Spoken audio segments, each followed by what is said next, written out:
Welcome to the Focus and Chill podcast, where we discuss productivity tactics that work for neurodivergent individuals. Every episode, we interview guests with lived experience of neurodiversity who also have a solid productivity and habit game, and pass the learnings on to you, our wise and benevolent audience. We're your hosts, Jeremy and Joey. I'm Joey, and I coach creatives to get moving on their most ambitious projects through the power of solid habits and strong focus.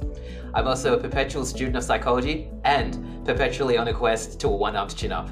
And I'm Jeremy, a neurospicy software developer turned startup founder, building the Focus Bear app to help people with ADHD and autism thrive at work. My cool party trick is leaving parties early so I can get to sleep in time for my 2-hour-long morning routine.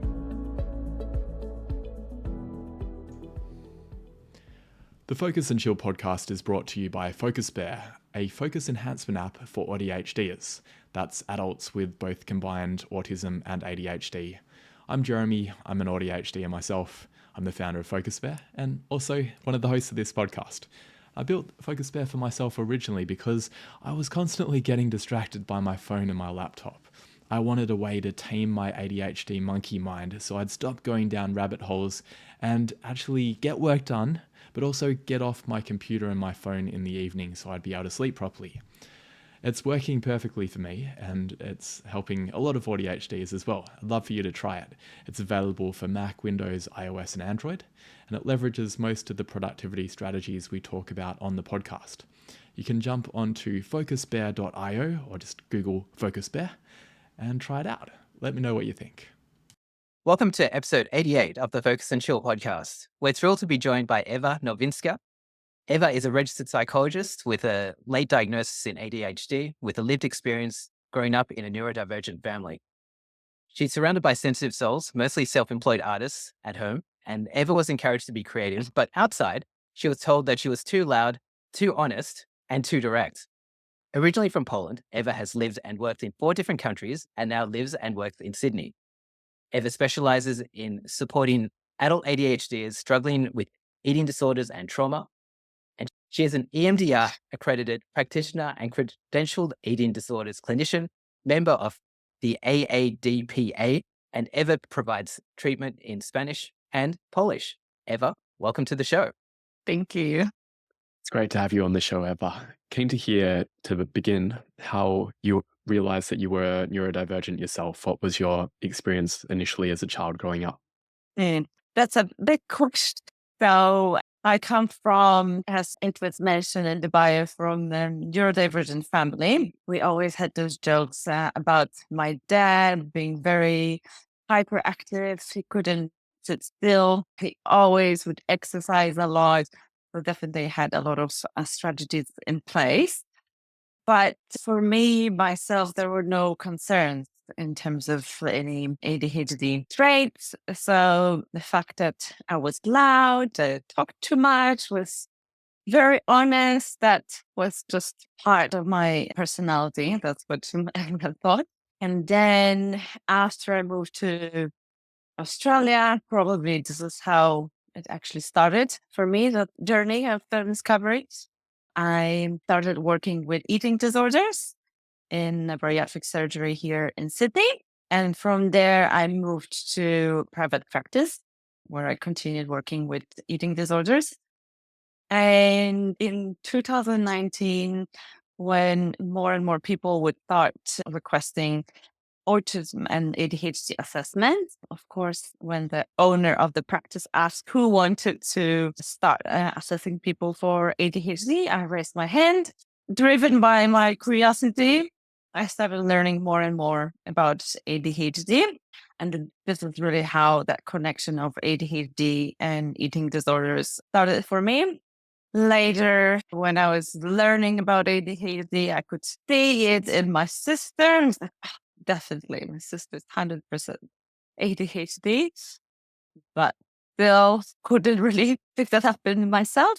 And it was the last year when I attended an EMDR conference where one of my colleagues with an autistic ADHD started making comments and giving me some pointers that maybe I have those traits as well.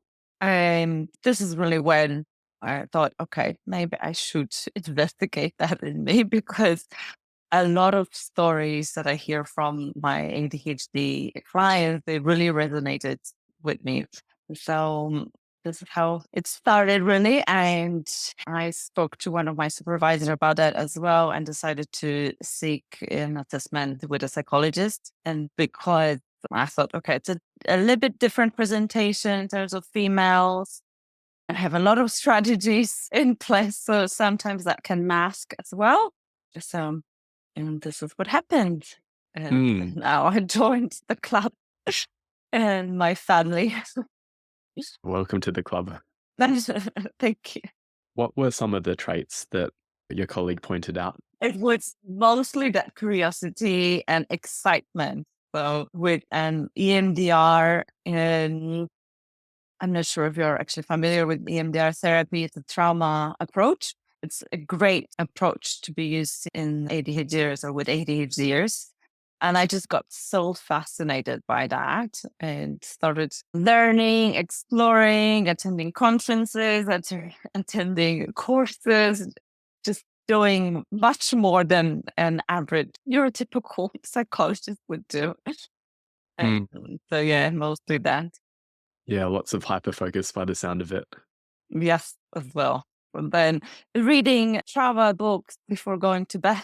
And not as something that would put you to sleep. I imagine something that grabbed your attention. Well, it depends, sometimes I can be like, okay, this is enough. But a lot of times I need to be mindful of setting that boundary and think, okay, maybe I should go to bed. I'm also curious about looking back at it now, the comments that you were too loud and too intense. Do you think they were signs earlier on that some of the traits that maybe got masked as you got older? Yes, definitely, because I get really excited about things and I've always react that way. And even in the cultural context, that was a bit different, right? So some things I find like the honesty, that's a cultural trait. But even for other Polish people, I was too honest, too loud, and very intense. I think the word intense matches really well as well. Yeah, interesting. So I have had some Polish colleagues in the past and they have been very direct. Good to know it's a cultural thing, but yeah, I imagine it's something that stood out even, like you were saying, compared to people your age. Yes. In terms of honesty, you mean? Yeah. Yeah. So I feel, and also just being impulsive, right? Or like when I speak, now I think it's much more controlled. But yes, I would get those comments like, Eva, don't say that. Really typical experience that a lot of my clients share as well. It's like, that's too much. You shouldn't be saying this. Or not really thinking how the other person will perceive that, or, just asking very direct questions. And now it comes handy in my job because I love that I get paid for asking uncomfortable questions, but it's and something that has been always really criticized by my friends or family in workplaces. Also, when I lived in Spain, I would get those comments from my managers like, oh, maybe, yeah, too much. Yeah, and it's interesting because it's so important to have people who ask those questions, who look at the assumptions that everyone just takes for granted. It's funny how it's perceived negatively, but I imagine it was important a lot of the time to ask those questions. You mentioned that your dad also showed some signs and that he was very hyperactive almost in the way he exercised. Do you have any of that, or it's more internalized for you? Yes, I do have it. And I actually thought that I'm more, in terms of the type of ADHD, I thought that I was more hyperactive. But I also later thought that's probably unlikely because the combined type is the most common. And I do have the racing mind as well. I move a lot. I feel a little bit like my dad that, okay, maybe we should do something. When I go somewhere like for dinner, like, okay, maybe I should get up, get some water or do something. Like I'm always that person that likes to do something. I went to Poland in March I was staying with my sister, and my sister looked at me like, "Oh my God, you are so ADHD, like you can't sit still because I'll start vacuuming or start doing something in her house." Is And this the then, sister who you also suspect? yes, I only have one sister. She sees it in herself now, and also, she can see it in me. A lot of times easier to see it in a sibling, like, yeah, I can really stay still. Yeah, and it must be common for many women to find the signs in retrospect, hearing examples like that, because it's not exactly the same as what might be the common examples in like the DSM for it. I think it seemed to be very tied to young boys, and DSM-5 is a little bit better, but it still probably isn't great in terms of the traits in women. Yes, that's right. That's why I kind of struggled in terms of thinking that of myself, right? Because that's hyperactivity. Yes, it is in my case physical, and that is also mental, right? And I'm quite organized, but I have systems in place. As I said, with this cultural part that plays a role. And I did really well at school. So this was something that made me wonder about all this. However, I would always doodle and I would always find ways. So now looking back, like, yeah, actually, yes, I just had ways to mask it and to manage those symptoms. And that wasn't ever picked up because I did well and wouldn't cause problems for teachers. Mm. Yeah, I can relate to that as well. I was just reading a paper on the European Consensus Statement on ADHD, and one part that grabbed my attention was where they were talking about in some people, the symptoms might not become obvious until they go to university or get their first job, and they're away from a normal parental context or a school context with a lot of structure, and then it starts getting harder. Was there anything like that for you as you got older, or you just picked up strategies as you went? I think, yes, I've already had a lot of things in place. And so for me, and I guess this is where a little bit of imposter syndrome showed up because I have things in place. I work for myself. I have reminders and to-do lists and things like that. I work in the space where I help others to develop some strategies. And yeah, that wasn't really the case, but I see it a lot in women, especially after having children. So this is a time, like those times of transition, as you mentioned, right? Like you go to university or you start a new job or you become a parent, and these are big, important moments when you have more demands Mm. and the systems they can fall apart. So yes, definitely a lot of clients that I see, they come because of that. Something has changed and they can't cope. Mm. Yeah, that certainly has been my experience personally. Yes. What's it been like for you after getting the diagnosis? What sort of changes have you experienced? I think the biggest thing is just going through that emotional roller coaster, really, of thinking, how would have it been if I had known earlier? So a little bit of grief, quite common experience that I observe in clients. I know how it feels. I guess sometimes I wonder, like, who should I disclose that to? And this is also a question that clients ask me. And yes, I just don't want this to be dismissed by people because it actually happened recently. I was talking to a colleague and yeah, she was a little bit dismissive. There are some people who just think that ADHD is all trauma based, a little bit like Gabor Mate kind of style, or if you're familiar with him. Yeah. That's challenging. Like, I don't want people to really think, oh, everyone has ADHD, aren't we all autistic and things like that, because that's really painful. That really minimizes the experience of ADHDers. So Mm. that's probably the biggest challenge, if I'm Yeah. answering the question. Yeah. Makes sense. I guess with autism, it's commonly understood that there's a spectrum, but I think ADHD, people perceive it as a bit more binary, but potentially a spectrum there as well. Yeah, that's a good point. Yeah, definitely. It's like, oh, the boy that cannot stay still, and a bit like my dad. But yeah, you did a woman who is able to work and have kids and send them to school with lunches and things like that. Yeah, that's not ADHD. Yeah, or a lot of times, like when people say, "Oh, yeah, the doctor told me that I'm just overtired or something," very dismissive, and that really Mm, annoys me. yeah, a lot of gaslighting, I guess. Mm, true. Yeah. Yeah. Apart from that challenge, what other challenges do you still face now? Probably those communication challenges and having to mask sometimes. Mm, It's a bit tricky topic. It just depends, I guess, on the environment where I am. But I try to really, and this is what I encourage clients to do as well. You need to have people that are safe around me and not to have to mask and just have people who will understand and validate the challenges.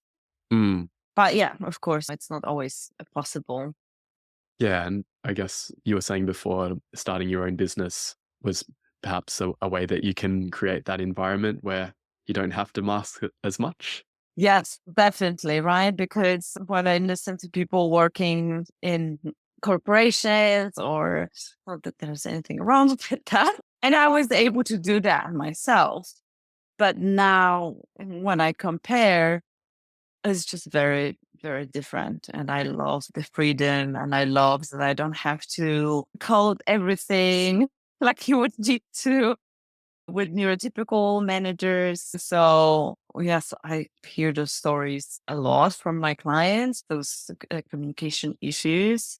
Like why they cannot just be straight to the point? Why they won't be honest? Like, yeah, Mhm. maybe you should move to Poland. Yeah, that would be definitely easier. But we are in Australia and this the culture. So I'm happy that I could move away from that. And when I did, I actually realized that that was a lot of masking for me Mm, when I was in the corporate space. yep, I can relate. I heard someone describe it as the passive aggressive Anglo-Saxon work culture in That's a really good way of describing it. Yes.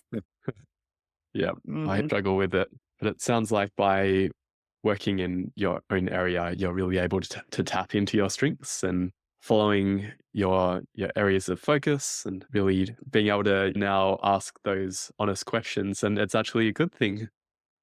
Yes, exactly. And I sometimes also laugh that, I get paid for making people cry.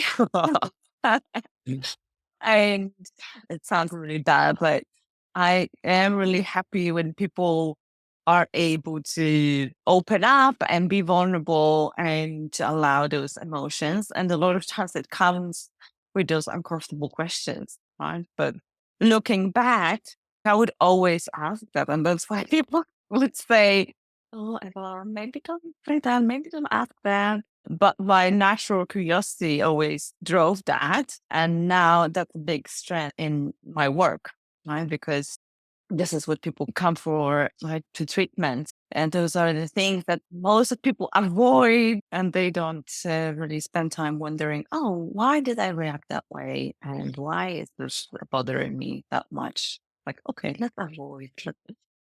And when you're not getting paid for asking people uncomfortable questions and making people cry, I'm sure it's the tears of healing and tears of joy, right? Yes. When you're not doing that, what other work projects do you work on? So I would love to help more people because my capacity is limited. So I'm trying to move into more online training space. I started working on a new project and I want to put my ebook there. So I published an ebook last year. I want to put it there and I want people to access it and have a recorded version as well. And I want to start teaching people some basic skills. I'm working on emotional regulation as a first project, but I want to move more into ADHD and eating disorders, or maybe neurodivergence and eating disorders. So that's my next project. but I just always learn. So this is really what I do most of the time. That sounds really important work. I had issues with binge eating and bulimia as a younger person, and I think there's a lot of interplay with the ADHD symptoms as well. So I'm glad that you're working on that. I was curious too about the EMDR work and what type of issues you help clients with in that regard. As you said, it's quite common. And now most of clients that I see, they actually have this complex presentation. And it sometimes feels for them really overwhelming when they come and they have ADHD. Maybe we start exploring autistic traits and eating disorder.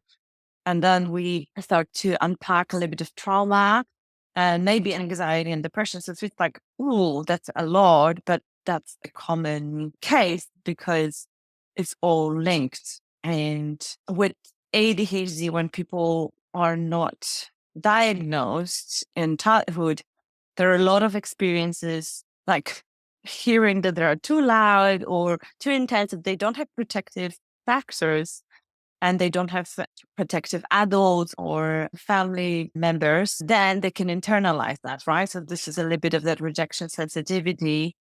And that sometimes people talk about, like, they think it's just ADHD trait, but a lot of times it's actually linked to those microaggressions and traumas that they experience. So a lot of times this is where EMDR is very helpful, right? Because people come with this heavy load of those diagnoses and the issues that they face, but also they have those past experiences of being misunderstood, being told that they were different, and then they internalize that. So these are those multi traumas. That's where EMDR is really, really helpful.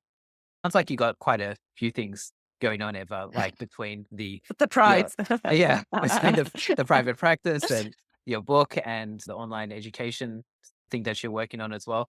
Where do you find time for yourself, if you do at all? What does that look like? So I have system and routine. And I think this is also something that my dad would always do when we were growing up. Like, he had the system of getting up in the morning. He would go for a run, do his exercising, then he would have to-do list. And my sister doesn't do that. And I know it doesn't work for everyone, but it does work for me. So I exercise in the morning. I have a to-do list. I have a calendar and reminders and all of this. So I need to plan things in advance to be able to do things for myself as well. But I try to take some time during the week because I have little children. So when they're at school, I try to squeeze in something for me. But really, all the learning and the things that I do, I really love doing them. So it's also a way of an active rest for me, right? So yeah, and I really don't mind reading a trauma book in the evening, as I mentioned, and learning. But definitely the exercising is something that I prioritize. And this is a big me time. And I love putting on some loud music and just being in my zone. Yeah, recharge it that way. What type of exercise do you like to do? I like to get tired. So I do a little bit of everything. I do some classes. I go to yoga as well in the evening if I can. I like weight and HIIT training. So a lot of times something more intense. I tried to start running, but I found it too boring. Even with music or podcast, I was like, oh no, no. Do you mean running on a treadmill? But I tried both. A treadmill or just going because I'm close to the beach, just going to the beach. Too boring. Sounds like a really full body style of working out that is good for your body and your mind. Yes. So you mentioned the to-do lists and the calendars. They sound like excellent ways to help plan and organize. What else do you do to optimize your productivity? I need to just reduce any distraction. It just depends what is the task. With some admin, I guess this is the most challenging part of my job, the admin. Life admin and work admin. So I try to just close everything that will distract me. So phone away, email closed, and if I know there are some websites that will be tempting, I would close that as well. And I just try to make it more pleasant for myself. So music for me needs to be on in the background. And I'll normally also get some nice tea or something that's like this activity a little bit more pleasant. What type of music do you like to listen to while you work? Something quite energetic. So I have a few playlists, and this is actually something that I remember from uni. I did like a music therapy class, and this is the only thing that I remember using music in a therapeutic way, right? So creating playlists that would fit the mood. So I need something loud, strong, something that I can sing as well. Nice. Sounds like a fun way to get through the admin. Yes, makes it much easier. And after you're done with the admin, I imagine you give yourself a break. So we're going to take a break right now.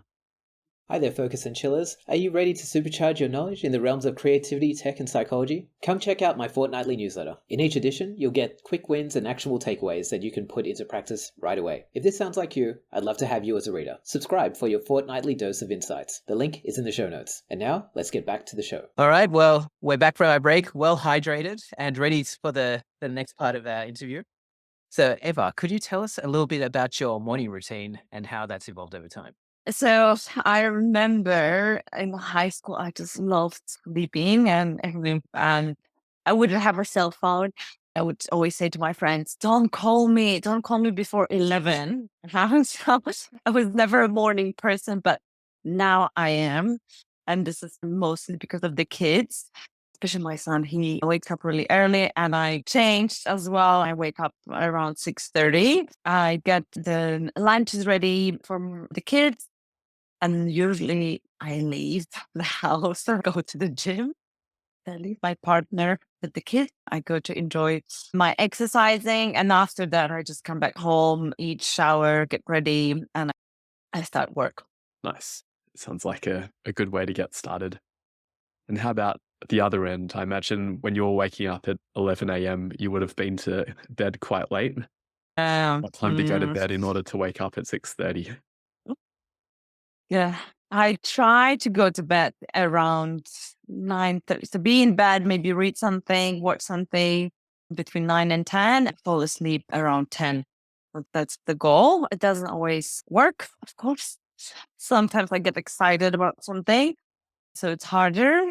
But yeah, I try to stick to that. Yeah. And you don't have any problems falling asleep. You've done the exercise earlier, so your body is tired enough to sleep.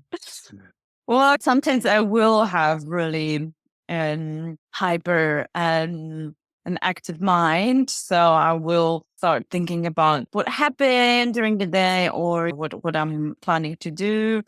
So yeah, sometimes it can be a little bit harder, but I try to either listen to the meditation if I find it hard, or just find a strategy that will help me, like maybe counting or something. So, and I bring myself back to that idea. Okay, I want to go to bed. So let's park this aside. Maybe I will write down if there's a thought, an idea that I want to remember. Maybe I'll write it down or add it to my to-do list and then try to go back to, okay, this is our sleeping mode now. Yeah, I'm very similar. Sounds like a good way to approach it. Now, if people want to get access to your courses or your ebook, or I know your books are closed at the moment, but if they wanted to try and join your waitlist, where would they find you online? The best way to find me is probably my website, which is ianpsych.com.au.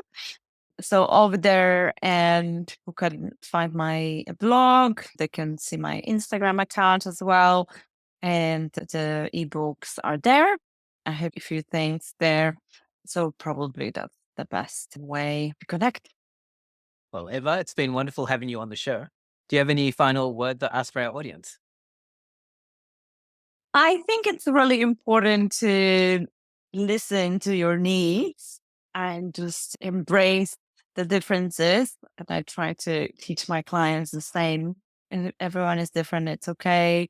You can have different strategies to neurotypical people, and that's fine. As long as you're not hurting yourself or anyone else, that's okay. You can just do whatever works for you. Wonderful. And we'll wrap the show with that. Thanks for tuning in to this episode of the Focus and Chill podcast. To listen to other episodes, jump onto podcast.focusbear.io. If you'd like to be a guest on the show, or you know someone who'd be a good fit, email us at team@focusbear.io. Otherwise, stay focused, stay chilled, and peace out.